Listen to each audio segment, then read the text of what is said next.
Alors cette exposition va montrer les photos de mon grand-père qui était reporter photographe. Il y a une centaine d'années, donc au début des années 1920, et il était reporter photographe pour le magazine qui s'appelait Rive d'Azur.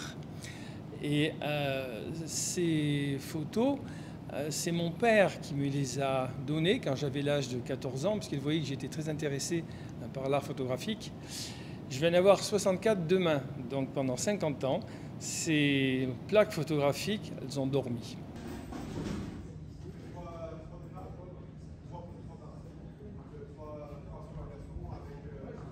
Pourquoi est-ce que j'ai voulu coloriser? Tout simplement parce que je me suis aperçu que d'avoir la couleur, ça permettait beaucoup mieux à l'esprit, à l'imagination, de se projeter dans le passé, beaucoup plus que le noir et blanc.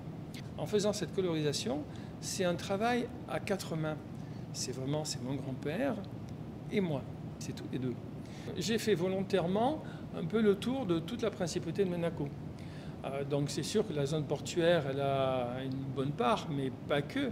Vous avez le Rocher, vous avez la place du Palais, vous avez la montée d'Ostende, vous avez vraiment tous les endroits de Monaco où on peut se balader. J'ai à peu près 300 plaques photos. Là, ce que j'expose aujourd'hui, c'est 35 photos. J'ai déjà un tome 2 en préparation et sur lequel on a commencé à légender avec l'association des cartophiles de Monaco.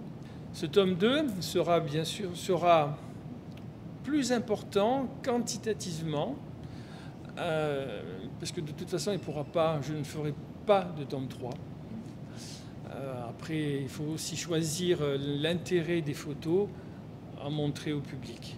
Donc, après, il y a beaucoup de photos familiales, il y a beaucoup de photos qui sont un peu similaires. Donc je pense que ce n'est pas nécessaire d'aller au-delà.